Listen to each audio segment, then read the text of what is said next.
Hey everyone, and welcome back to the channel. My name is Jeffrey Clark, your local real estate guide, and today we're going to be talking about some of the things that you need to know if you're thinking about making the move to St. Pete. I'm a Florida native, and I'll be honest, not everyone can handle Florida, so if you're thinking about making the move, stick around as we dive into some of the top reasons why you should or maybe shouldn't make this move. If you're new here, don't forget to hit the subscribe button, hit the like button, and comment below any other questions that you'd like us to answer in future videos or topics that you might find interesting. We want to help you get the information you need before moving to St. Petersburg. Number one, let's talk about the weather. The one thing everyone knows about Florida is the sunshine. And St. Pete is definitely known for its beautiful sunny days, perfect for beach lovers and outdoor enthusiasts. Here in St. Petersburg, we have an average of 361 days of sunshine. But it's not all sunshine and rainbows. It can get hot, and I mean really hot, to the point where it's no longer enjoyable to go outside unless you're specifically going to be doing an outdoor activity, like going to the beach where you can dip into the water. It's currently February 5th, and while some of you are still enjoying the chill in the air, here it's 75 degrees, sunny, and I'm breaking a sweat just recording this video. Some people love that, some people don't. I personally would rather soak up the sunshine than be stuck outside shivering, but to each their own, and it's something you need to be aware of before making the move. Now let's talk about another aspect of the weather here, and that's going to be storms. Hurricane season is a reality here, running from June through November, so if you're moving here, you need to make sure that you're prepared. This means having a hurricane plan, being ready to secure your home, and understanding the risks of living on the coast. But don't worry, many people here live year-round and are well prepared for the storms, and we've made it through 2 in the last year, so hopefully that won't be the case this year, but it's always good to have a plan once that time comes around. Second, we're going to talk about the housing market in St. Petersburg. St. Pete's real estate market is hot, and I mean really hot in 2025. Home prices over the last few years have been on the rise, and while that's been the case everywhere, the median home price in St. Petersburg is a little bit more expensive than the median home price averaged out for the rest of the country. I can tell you as a top producing realtor here, where last year we ended in the top 1.8% of the market, that it has become a little bit more difficult for the average buyer to afford homes here in St. Petersburg, Florida. Now that doesn't mean it's impossible, and there's definitely areas where you can find more or less expensive homes, anything from luxury beachside condos in the multi-millions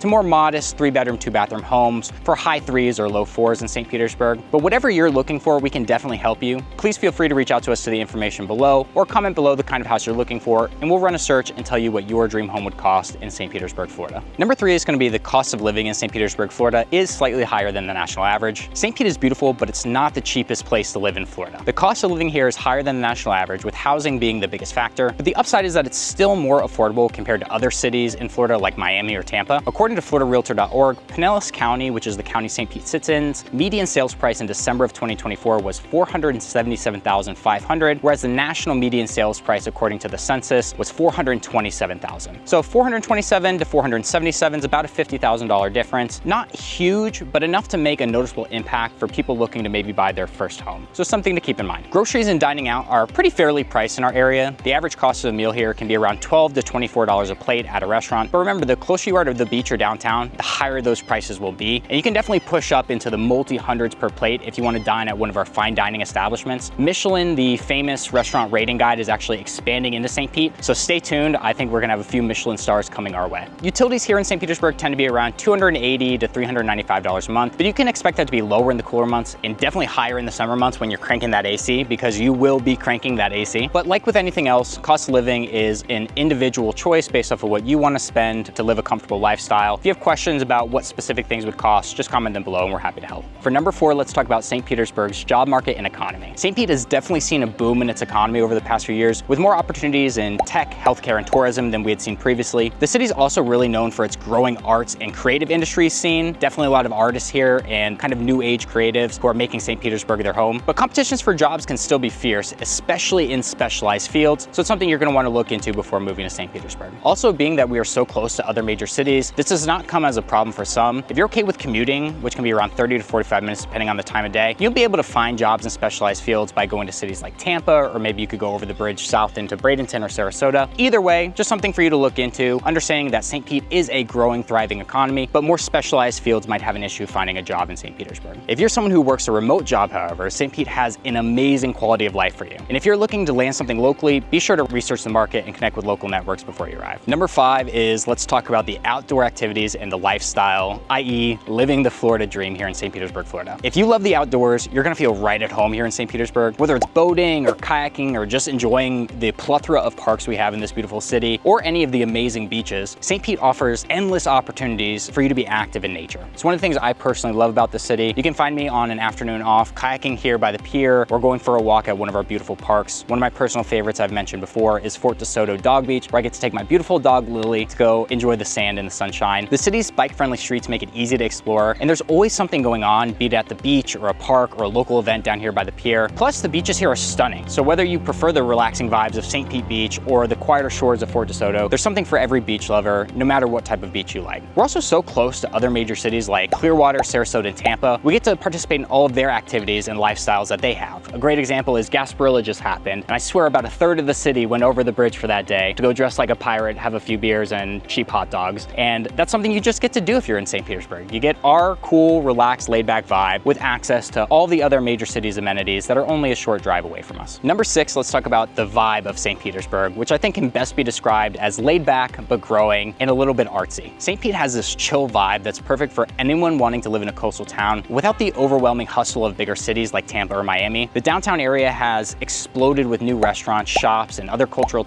attractions, so you'll never be bored, but again, without that kind of high-frequency, grating feeling that some of these other busier, more commercial cities have. That's not the vibe in St. Pete. It's very much relaxed, laid-back, fun, casual, time outdoors, good people, pretty murals, good food, and that kind of vibe, as opposed to Tampa, which is maybe a little bit more like buttoned up, hustle and bustle. You know, you get what I'm saying. So if you're someone who enjoys artsy or luxury vibes, live music, quirky local shops, all of those things, you'll feel right at home in St. Petersburg. The last thing to be aware of is going to be more important to some and less important to others. That's going to be transportation, or just getting around the city. St. Pete's public transportation is improving, definitely, but it's still not as extensive as you might find in larger cities. So if you're moving here, having a car will likely be your best option, unless you're planning on living in the heart of downtown, where you can walk or bike to most places. That said, the city has made strides in building bike-friendly streets and having affordable scooter rentals on every corner, so getting around downtown can still be pretty easy without a car, but for the rest of the burg, you're pretty dependent on your 4 wheels to get you around. So there you have it. St. Pete is an amazing place to call home in 2025 with its growing economy, amazing weather, and vibrant culture. But before you make the leap, be sure to weigh the pros and cons and to do your research so you're prepared for everything that this fantastic city has to offer. I hope that this was useful for you, and if you have any questions about moving or relocating to St. Pete, give me a call. I'd love to help you in any way. Thanks for tuning in. Don't forget to like, subscribe, and hit that notification bell for updates in the future, and comment below what you'd like other video topics to cover, and we'll make sure to get one recorded for you.